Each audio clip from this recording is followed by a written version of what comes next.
Yeah, I'm not gonna lie to you, man. York. Whoo! So she was the Maleficent of the clique. Bah! A very bad woman. Not only unlocking your inner Johnny Bravo. Mama warned me about women like you. I was hoping she was right. I'd argue for a damn good reason. Because York was very intimidating. Very intimidating. Tall as all hell, squatting up like she was Crocus, squatting up on an old dude Vegapunk. And when you see that gun and you realize, yo, she shot Shaka with a cannonball damn near. And the fact that she has this sort of nonchalant attitude, she's still all cutesy and ooh girly girl, intimidating, to say the least. When Shaka's body is right behind her, well, he's dead now. It's like, imagine, as you can tell by the thumbnail, imagine Bubbles from Powerpuff Girls. Raw. She maintains the same energy, but she has no qualms at all killing Mojo Jojo. That's a terrifying Bubbles. This energy is scary, bad woman on so many fronts. And if you watch the reaction, you'll see when it's revealed, we paused.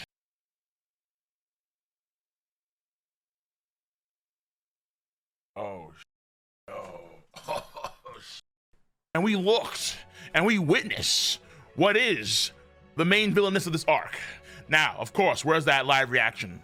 On my Cole Requiem channel, link in the box below to that channel. And of course, the full thing with the reaction plus my post-stream reaction and also a fast food tier list stream and all the stuff like that on my twitch.tv channel, link in the box below. All fun times. Yo, this was, I think, a pretty good choice. The Vegapunks being a traitor, one of them being traitor, was the best choice out there. Not, let's say it was a S Flamingo was able to override its protocol because he was a Tenryubito, and then he was the one that was controlling the other Seraphim. The idea of it being Saturn, like he phased through space and time, and voila, here I am, and he's doing all this Sly Cooper and Thieves activity, and he's the bad guy.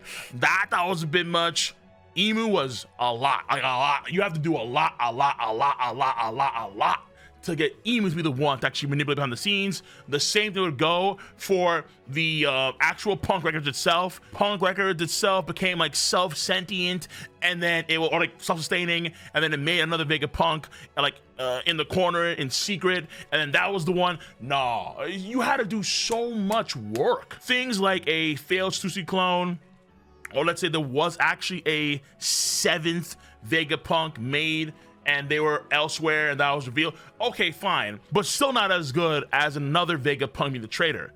And the question is, who could have been? The first option was Lilith, because she is the evil. Okay, fair enough, fine, but that was a pretty obvious option. River, so that would have been very boring. The second one was Shaka, which would have been like, because he's good-natured, technically speaking, he would want to support the Marines and X, Y's, and the other. Okay, fair. So maybe, but that was not a good option, I think, compared to, let's say, someone like York, who was, I think, 4th on the list, let's say, after someone like Edison, who actually gave the order to the Seraphim to stop their attacks. York was down there in terms of, let's say, possibilities, and wanted being her. She is Maleficent, and the reason why, so you can surmise, let's say in a general sense here, that when they went to the Holy Land and they witnessed these atrocities for Shaka, for the main Celebati Vegapunk, it was like, oh my god, how could you? Oh my god. But when she saw that, what? Slavery? Torture? Oh my. Oh my.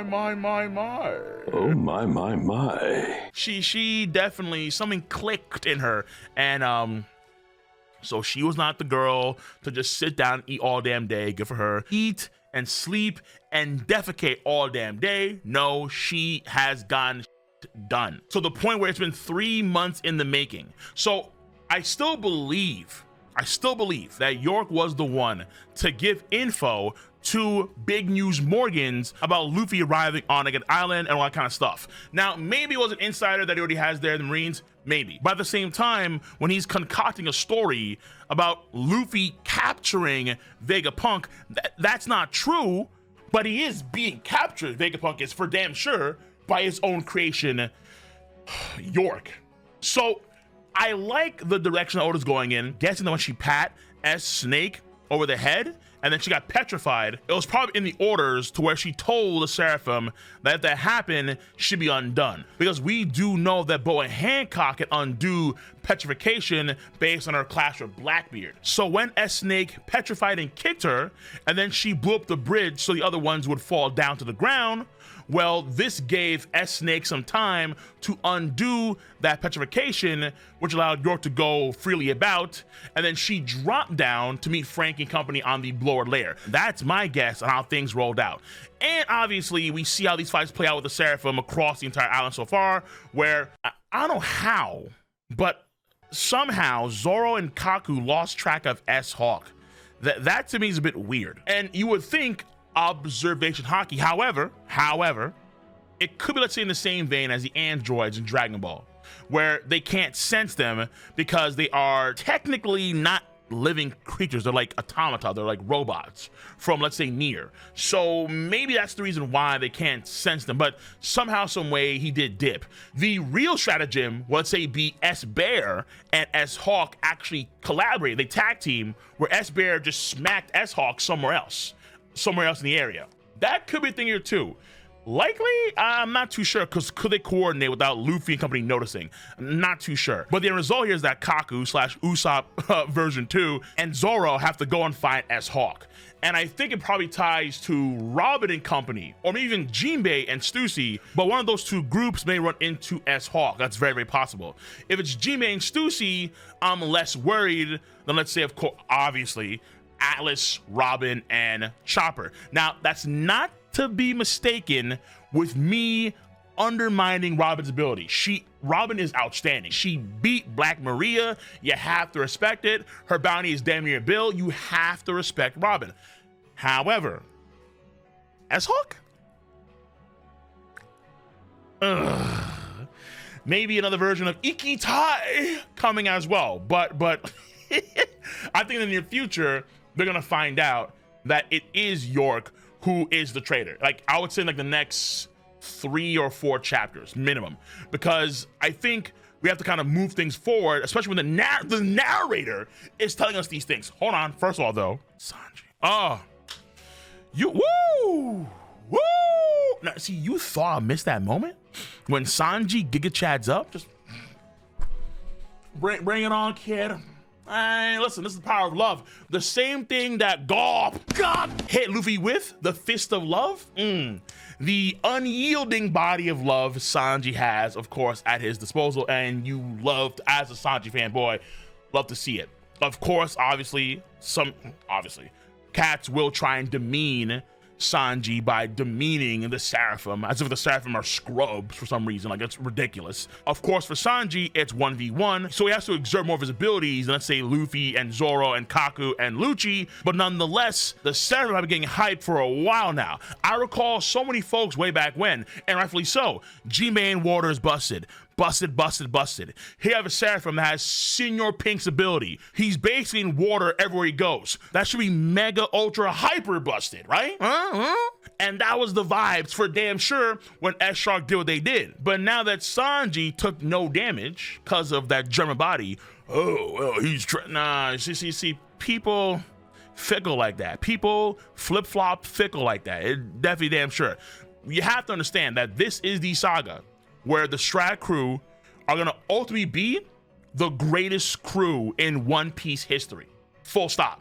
Which means that guys like Zoro, guys like Sanji, guys like Jinbei are going to be known as legendary figures up there with Rayleigh. That's happening in this final saga. So is Sanji there yet? No, but it's going to be a long final saga, and there's going to be more and more power-ups along the way for damn sure. Sanji will get stronger. Sanji right now, I think in the near future, is going to have to figure out his own abilities better, how high he can reach a temperature when it comes to his durability, how much he can take, his stamina, all these things. But Sanji is absolutely making those strides, and it's undeniable. The Seraphim are not scrubs. They're very, very far from, and that 1000% includes S-Shark. So don't try and weasel. No House Slytherin activity. Cut that off, all right? Gryffindor all damn day. However, we have to move things along nonetheless, because the narrator is giving us some stuff. Next chapter may not be even a focus on Egghead Island, potentially, but the idea that the events, what's going on now, are going to be big news across the globe, and you have Saint J, Garcia pulling up, Kizaru, and so on and so forth. It seems to me like what's going to happen is that you're going to have cats like Law and Kid. They're going to lose because they're making way for the real rivals of the One Piece treasure itself, Shanks and Blackbeard. And then Luffy's going to win, whatever it's going to be, and then separate himself from the rest of those kind of guys like Law and Kid. I've been saying that in a few videos and reviews, and I'm going to maintain form in those regards. And what exactly is that thing going to be? Not too sure, because ideally they should be running with Vegapunk to another island, like let's say Elbaf or the moon. We even go up rocket ship, that's where he escaped, right? But at the bare minimum, he may genuinely just punch Saint J Garcia Saturn in the face, the same way he did Charlos way back when. Because like Shibondi, a turning point in the story. Luffy socking a Tenryubito was a major turning point for his character and how the world would view him. And you could argue in some ways how the world viewed Tenryubitos. Just how Sabo was able to free Kuma and how the world kind of rallied around Sabo. What if Luffy punches in the face one of the quote gods of the One Piece world? The world is aware of that, and it's a mega massive rally behind Luffy. So like we kind of set up in some ways the global war even more so through Luffy's actions on Egghead Island. So this could be really good. But overall, yeah, this chapter, but you'll see my full review, of course, on Monday.